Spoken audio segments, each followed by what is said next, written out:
예루살렘 장입니다. 바울이 제 3차 전도 여행을 마치고 이제 예루살렘에 도착해서, 예루살렘은 종교 중심지고 또 우리 초대 교회가 탄생한 곳입니다.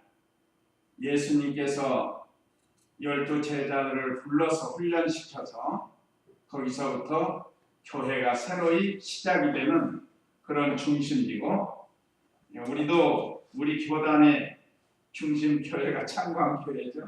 서울에 있는데, 물론 여러 교회들이 있지만 우리 교단을 세우신 이병규 목사님이 심우하시던 교회가 서울의 창광교회.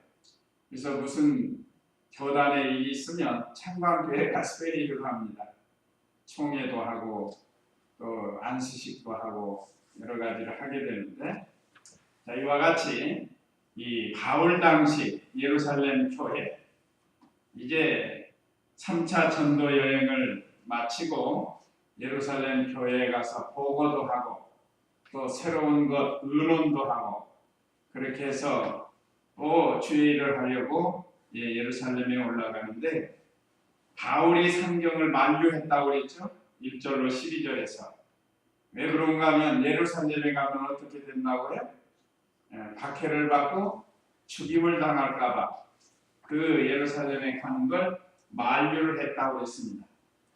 바울은 거기에 인정에 끌리지 아니하고 결사각오하고 죽으면 죽으리다 하고 예루살렘으로 올라가는 겁니다.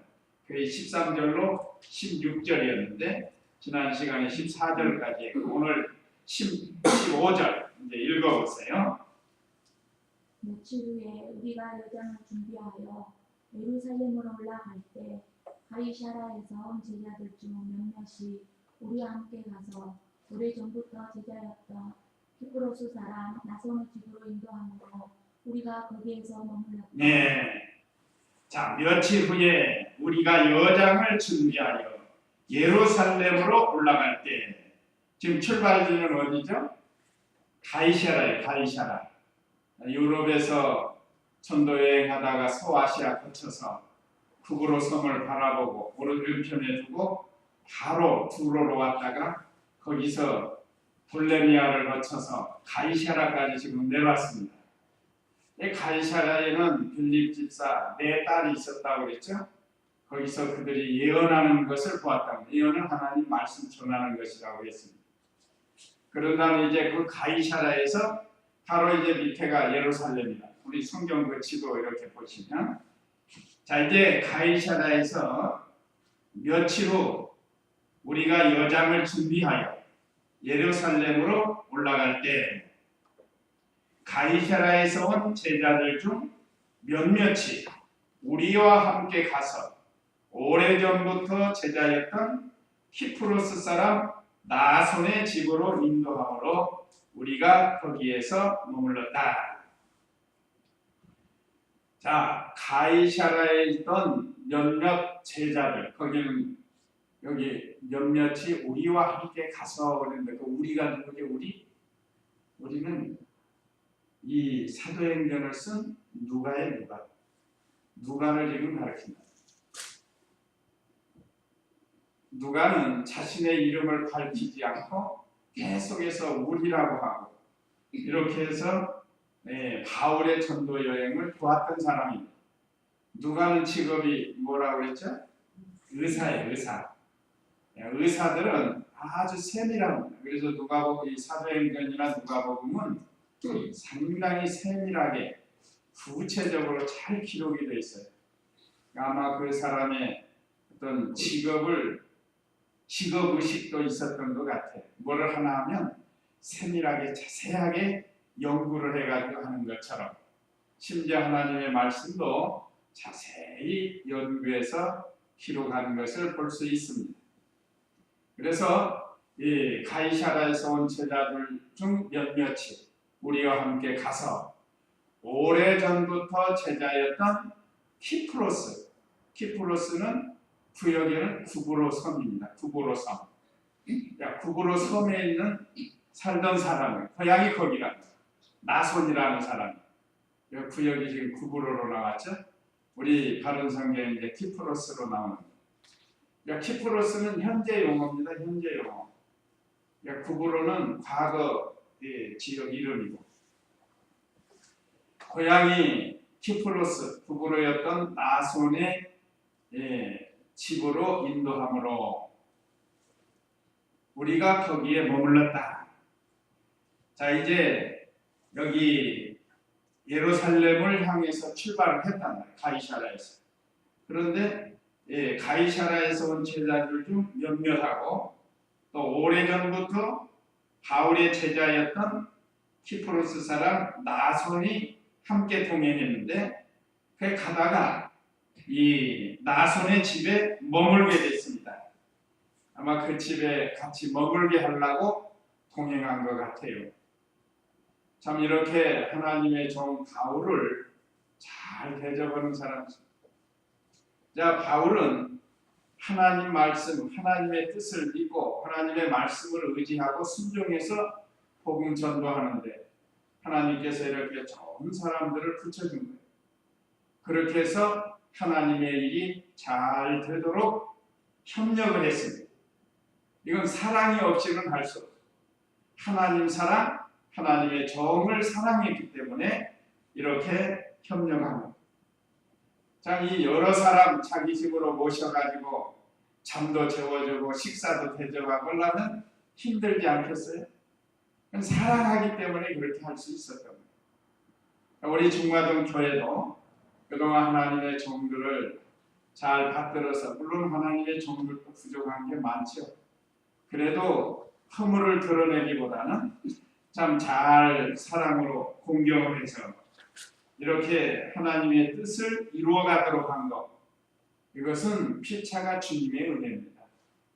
바울에도 주님의 은혜가 임한 거고, 이렇게 잘 받드는 성도들도 주님의 은혜. 왜 그런 거 하면 하나님을 사랑하는 동기에서 시작하는 거니까 하나님이 그들에게 은혜를 주시고, 또 하나님의 종들을 잘 받들면 예수님께서 친히 하신 말씀처럼 냉수 한 그릇이라도 대접하면 결단코 그 상을 잃지 않으리라 그랬다. 하나님 반드시 갚아주신다고 했다. 그래서 오늘 여기 나손이라는 성도, 또 같이 동행하는 바울을 협력해서 하나님의 일을 하는 이 귀한 일꾼들, 우리가 여기서 배울 수 있습니다. 사실 힘들고 어려울 수 있습니다. 유대인들이 다 환영하는 게 아니고 핍박하고 죽이려고 하고, 이제 오늘 27절 이하에 보면 또 그래요. 유대인들이 쫓아와가지고. 자, 그 다음에 17절로 오늘 26절은 바울이 예루살렘에서 결례를 행함. 결례라는 건 어떤 의식을 행하는 것을 가리킵니다.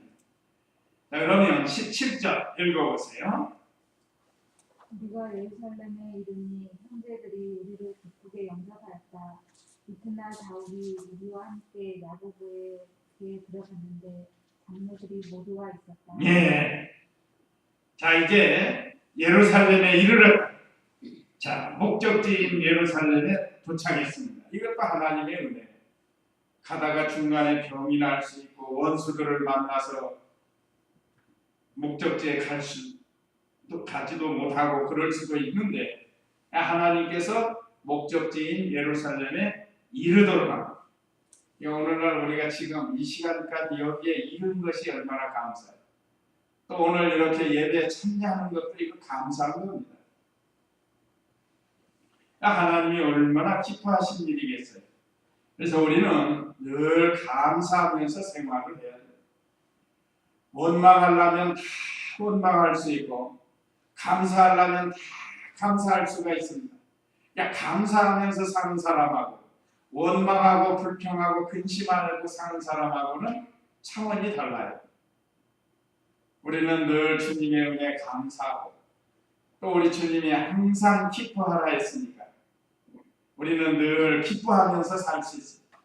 그 기쁨의 동기는 기도를 해야 돼요. 기도. 쉬지 말고 기도하고 범사에 감사. 그러면 항상 기뻐하면서 살 수가 있는 겁니다. 오늘 저와 우리 성도님들이 사실 기뻐할 수 없는 상황에서 기뻐하면서 살아야 돼. 감사할 수 없는 상황에서도 감사하면서 살 수 있는 그런 성도가 되어야 됩니다. 자, 이렇게 먼 전도 여행길이지만 이거 몇 달 걸려서 온 거예요. 몇 달. 몇 년인지도 모르겠어요. 자, 우리가 예루살렘에 이르니 이 말씀을 통해서 우리가 여기까지 온 것. 에베네셀의 하나님이 도와주셔서 우리가 여기까지 왔습니다. 많은 사람들이 병으로 죽고 사고로 죽고 하여간 나쁜 사람 만나서 죽고 또 병나고 다치고 이런 일들이 뭐 우리 주위에서 얼마나 많이 일어납니다. 그래서 오늘 이렇게 하나님 앞에 살 수 있는 것 감사해요. 한 걸음 더 나가서 우리가 어떤 때는 원치 않는 병이 생겨도 감사할 수 있어야 돼요. 사람이 다 건강할 수만은 없는 거예요. 사도 바울에게는 무슨 병이 있다고 그랬죠? 성경에 명문화된 것은 아니지만 모든 성경의 그 내용을 보면 눈병. 눈에 마치 가시가 찌르는 것처럼 그것을 위해서 3번 기도했다고 그랬죠. 다른 사람 병은 다 고치고 심지어 죽은 자도 일으키는 능력의 사도 바울입니다. 자기 병은 못 고쳤다. 왜 그런가? 하나님의 은혜라. 그것이 하나님의 은혜라는 거예요. 자고하지 않게 하라. 자기가 과거에 어떤 사람이었는가? 죄인 중에 괴수. 참 이 얼마나 많은 사람을 핍박하고 폭행하고 특별히 그 성도들을 얼마나 핍박하고 폭행을 했어요. 그걸 늘 기억하면서 내 죄 때문에 이렇게 됐습니다 하면서 그걸 기억하는. 그래서 자고하지 않는 거예요. 자, 그래서 형제들이 우리를 기쁘게 영접했다. 자, 예루살렘에 도착하니까 거기에 있는 사도들과 예루살렘에 있는 성도들이 소식을 듣고 와서 기쁘게 영접을 했습니다. 그래서 선교 나갔다가 오시는 분들, 또 우리가 지금 믿음 생활하는 사람들이 오랜만에 오게 되면 기쁨으로 영접하는 것이 이것이 서로 간의 아름다운 모습입니다. 서로 기쁘게 영접을 했어요. 자, 사실은 여기 지금 문제가 좀 있으면 우리가 좀 이 17절로 26절에 보면 문제가 있는데 얼마나 지혜롭게 해결을 하는가를 우리가 알 수 있어요.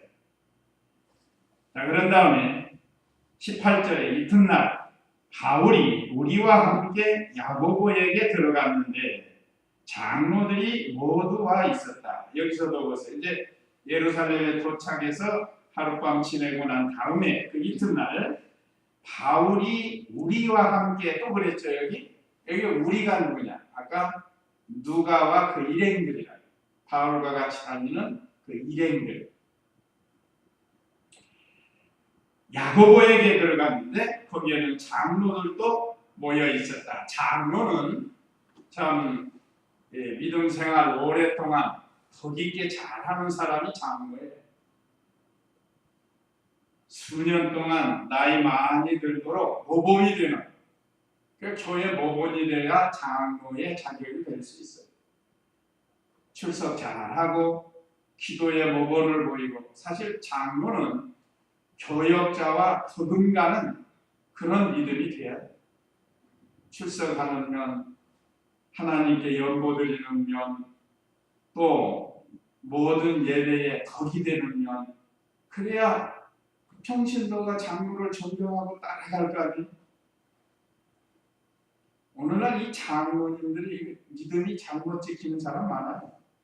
술 먹고 담배 피고 하면서 돈이 많아서 장로가 되는 사람이고,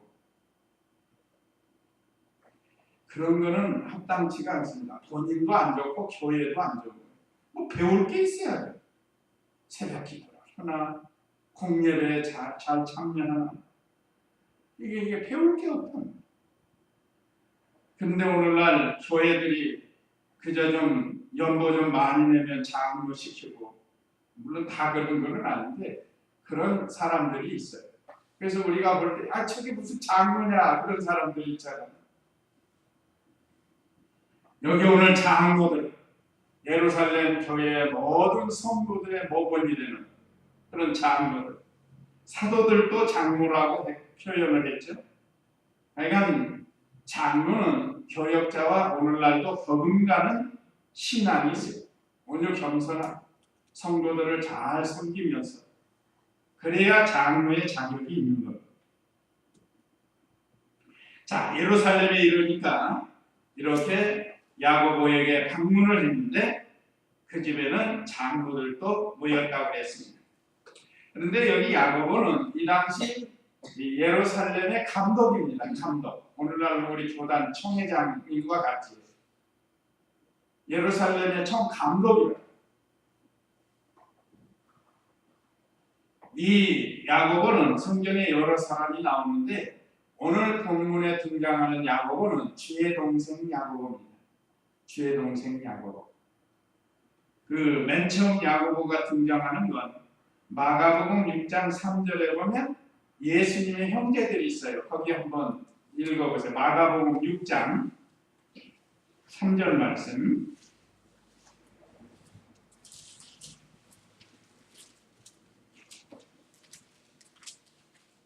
읽어보세요. 이 사람은 목수가 아닌가?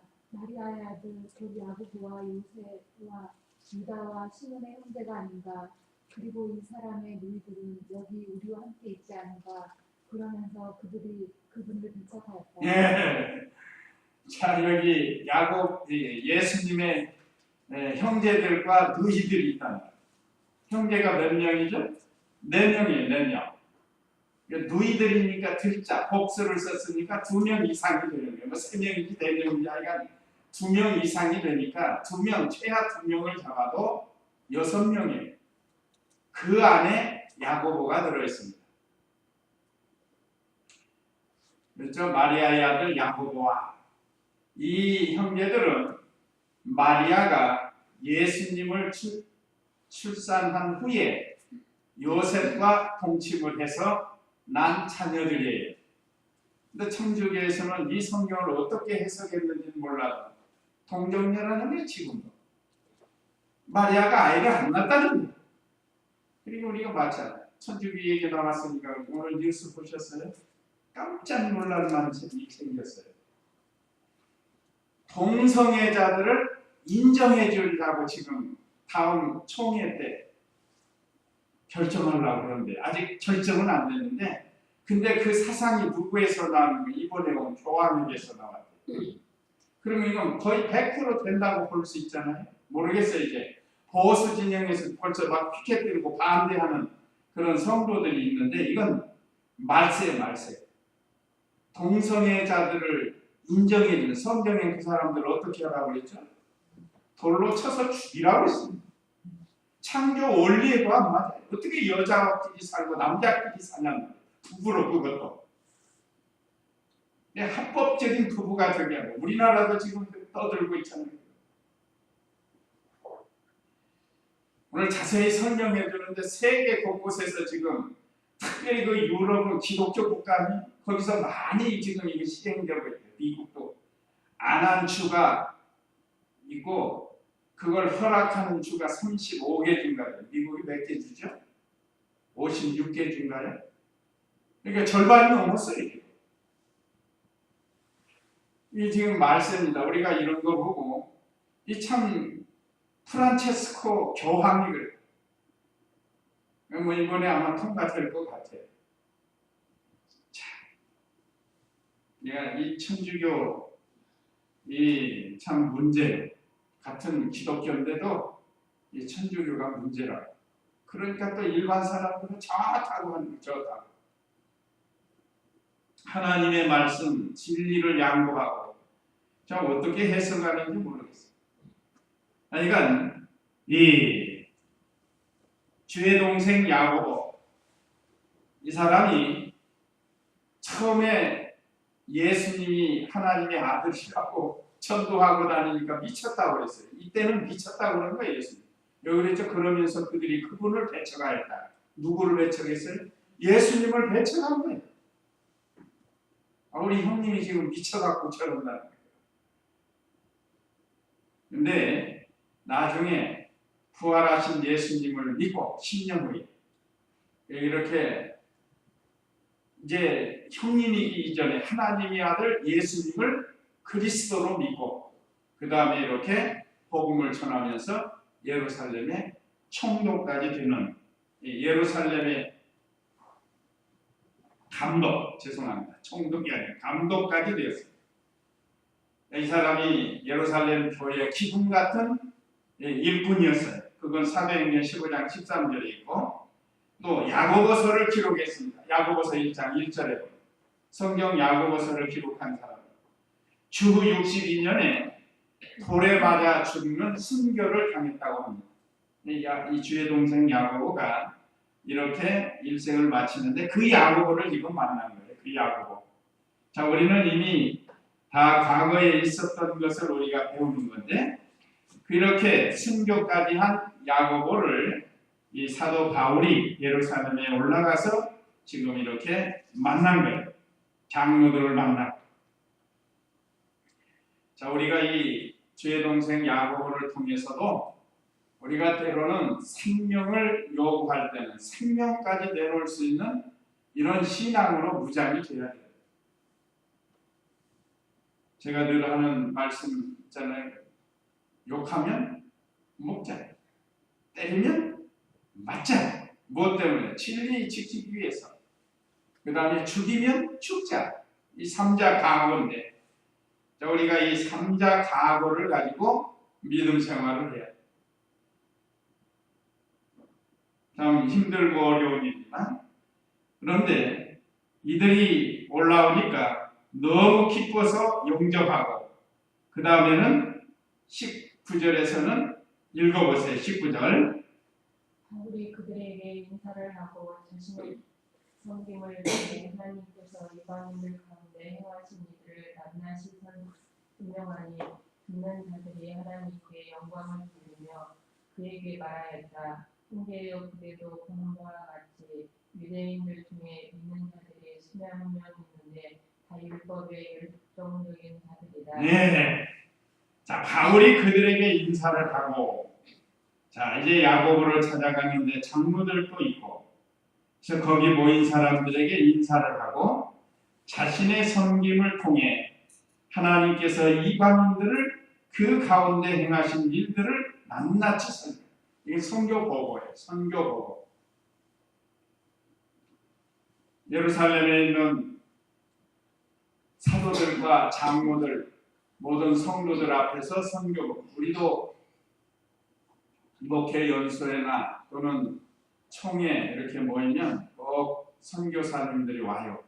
미즈노에서 대표로 오고 또 일본에서 중국에서 이렇게 오면 그 선교 보고를 합니다. 자세히는 안 해도 대략적으로 몇 가지씩 해서 선교를 보고하고 그럼 우리가 같이 기뻐하고 하나님께 영광 돌리고 수고했다고 박수 쳐서 이렇게 줍니다.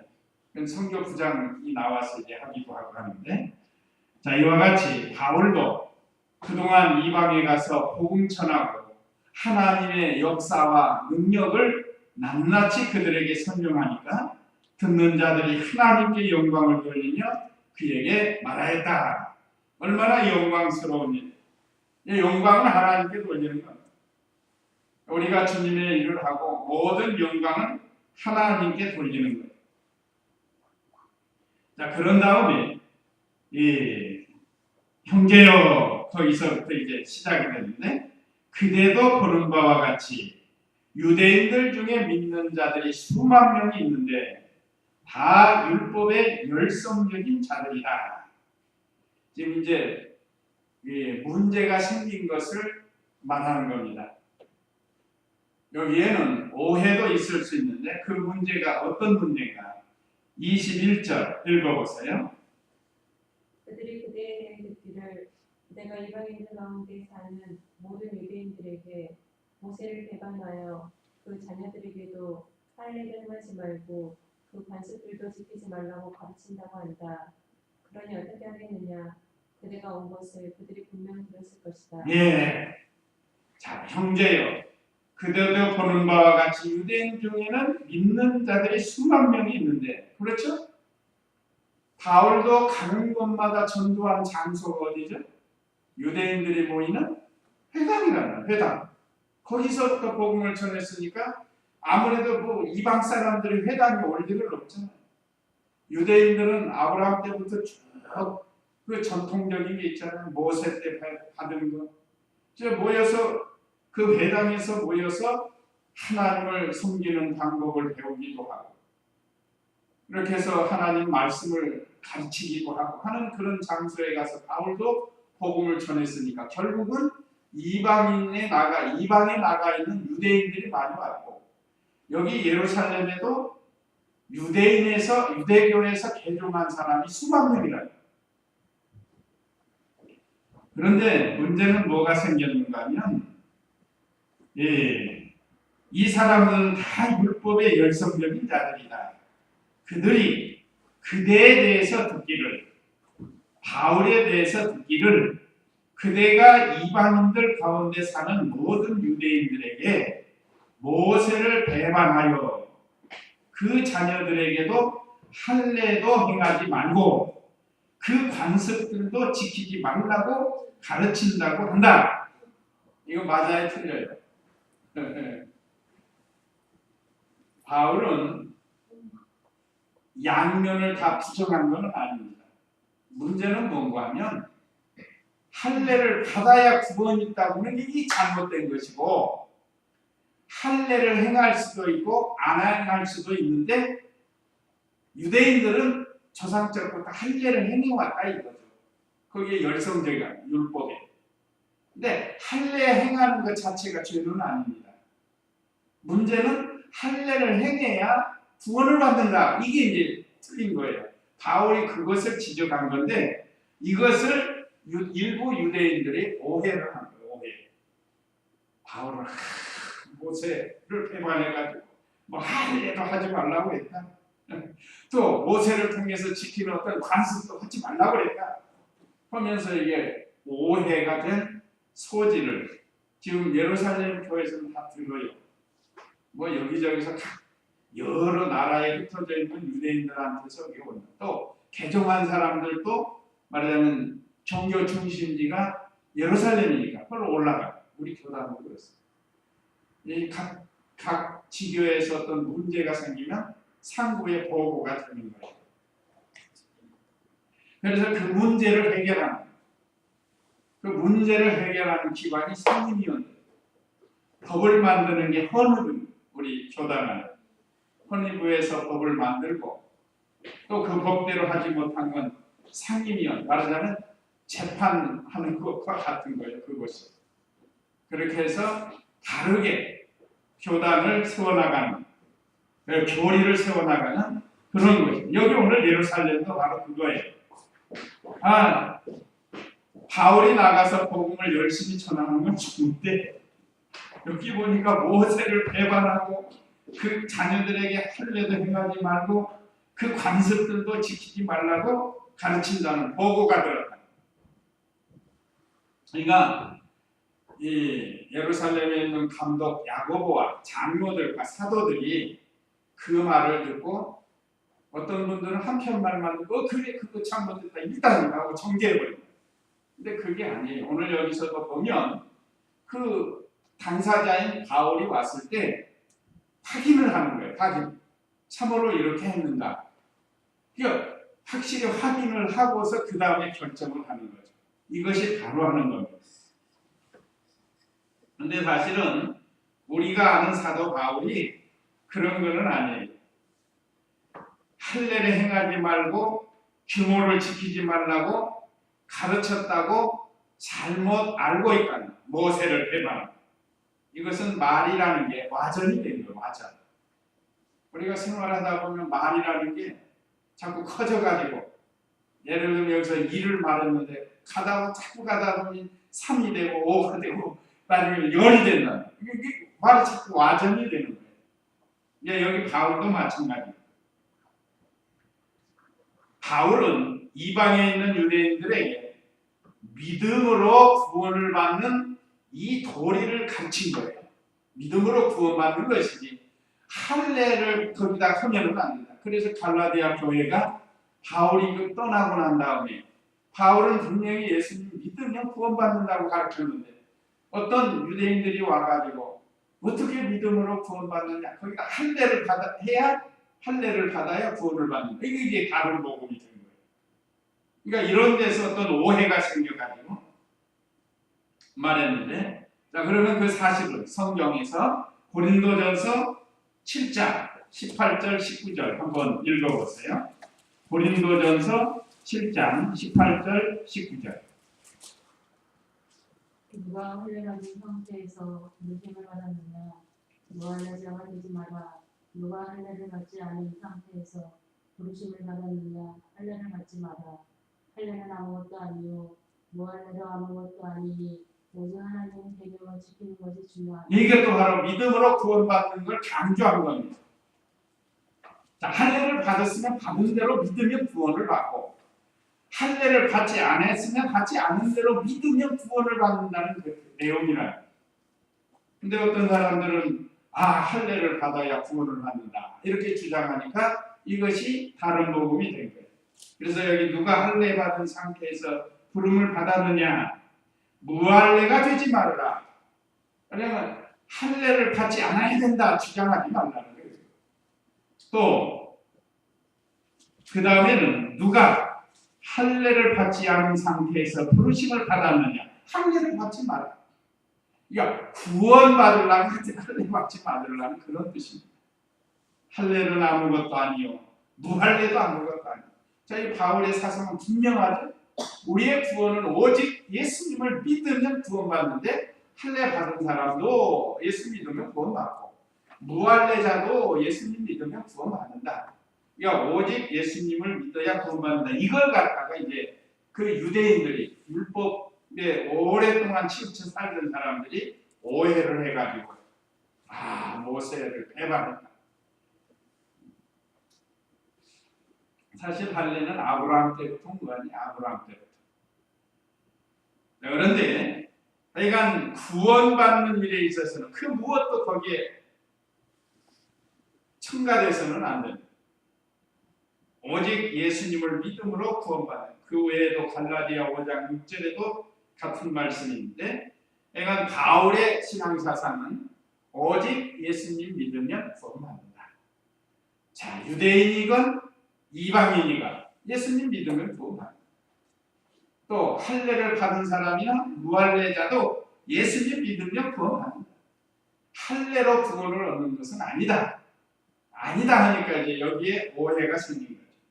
그래서 예루살렘 교회에 이게 보고가 된 거예요. 그래서 그것을 확인을 하는 겁니다. 그래서 오늘 이 말씀을 기록한 겁니다. 22절 읽어보세요. 너는 어떻게 하겠느냐? 그대가 온 것을 그들이 분명 들을 것이다. 누가 그대에게 말하는 이것을 행하라. 우리 가운데 스스로 서원한 네 사람이 있으니 이들을 데리고 가서 그들과 함께 정결을 실행하고 그들이 머리를 깎도록 그들을 위하여 비용을 지불하라. 그러면 그들 모두가 그대에 대하여 들은 것이 아무것도 아니며 그들도 율법을 지켜 행하는 줄을 알 것이다. 예, 그러니 어떻게 하겠느냐? 그대가 온 것을 그들이 분명 들을 것이다. 우리가 지금 이렇게 오해하고 있는데, 그 사람들을 불러서 오해를 풀어야 되지 않겠느냐 하는 그런 게, 이거 얼마나 참 화평을 누리는 겁니다. 우리가 그대에게 말하는 이것을 행하라. 우리 가운데 스스로 소원한 네 사람이 있으니 이들을 데리고 가서 그들과 함께 정결 의식을 행하고 그들이 머리를 깎도록 그들을 위하여 비용을 지불하라. 그러면 그들 모두가 그대에 대하여 들은 것이 아무것도 아니며 그대도 율법을 지켜 행하는 줄을 알 것이다. 좋은 해결책을 야고보와 장로들과 함께 이 일을 청한 겁니다.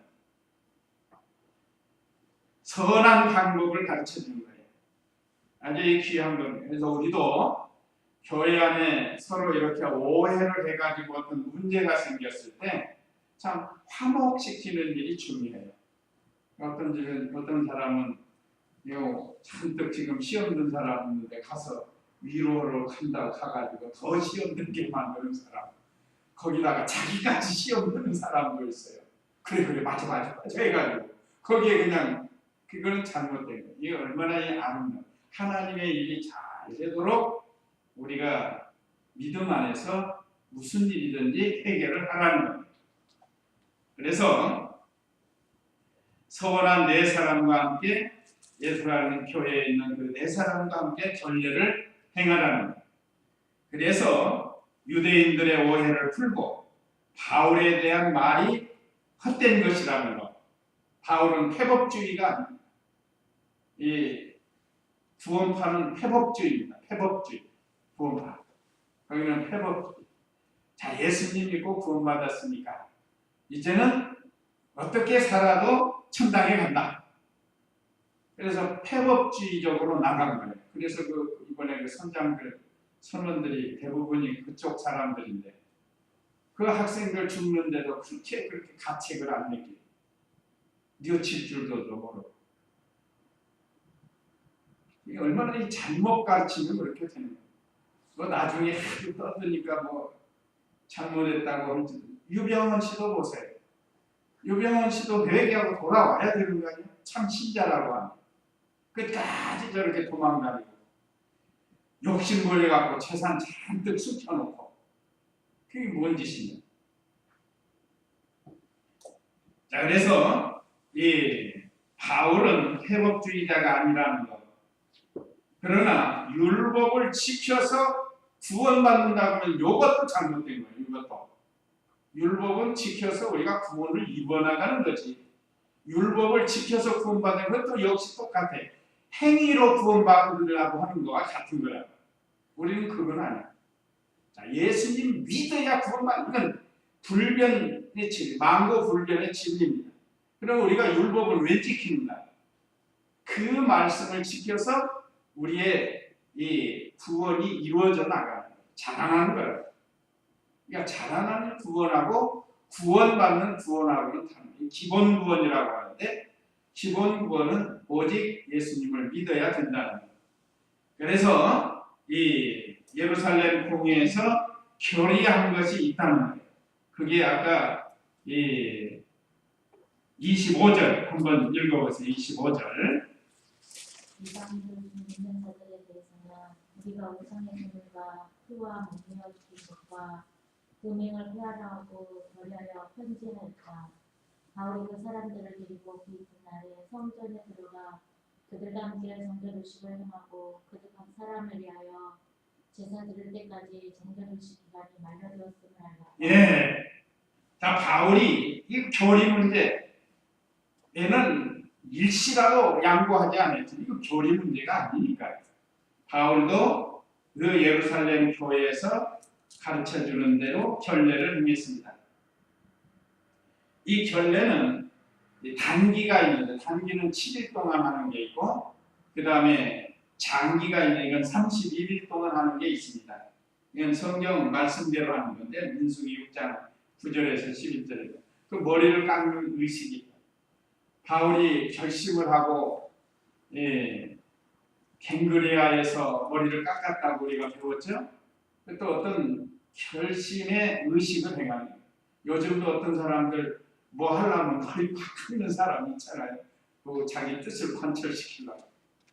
우리 성경에서 하는 거하고는 다르지만 하여간 이 어떤 의식을 진행하기 위해서 이렇게 바울도 그 사람과 함께 머리를 깎았습니다.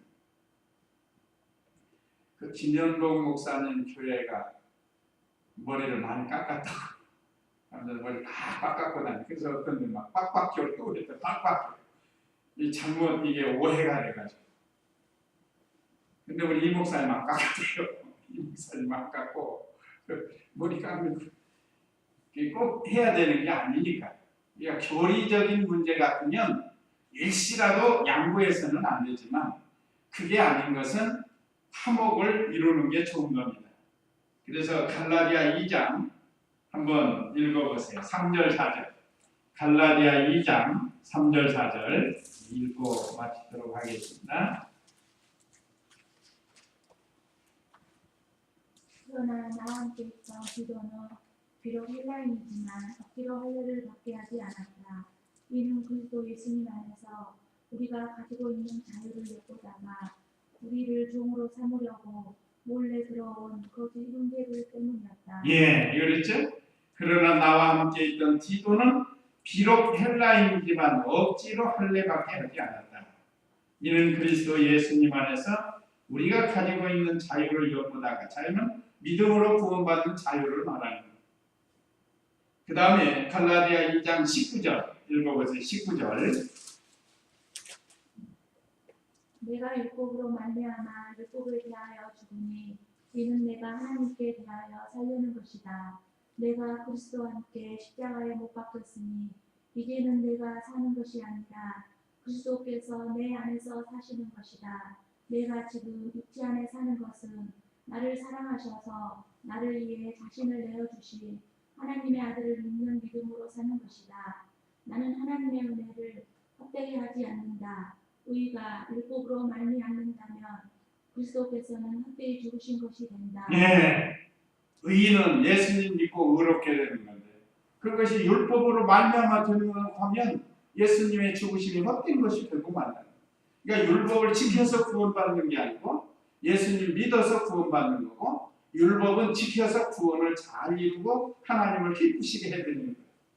그래서 오늘 이 사도 바울을 통해서 우리에게 주신 이 귀한 말씀, 먼저 참 예루살렘에 올라갈 때 바울을 잘 도와준 협력자들, 우리도 이런 믿음이 되어야 된다는 것. 또 어떤 문제에 오해가 있을 때 예루살렘 교회 감독인 야고보를 통해서 문제 해결이 바로 된 것. 그래서 우리는 한 편만 듣고 어떤 걸 결정하지 말고, 또 팔은 안으로 굽는다고 자기하고 아는 사람 편이 돼가지고 옳지 않은 걸 옳다고 하지 말고, 이건 성경 말씀대로 바르게 하라는 것. 그런 다음에 진리는 또는 교리적인 문제는 일시라도 양보해서는 안 되지만 그 외의 것은 화평한 가운데서 신앙생활을 해야 된다는 이런 귀한 말씀입니다. 이제 이 말씀 기억하시고 우리 다 같이 잠시 기도하겠습니다.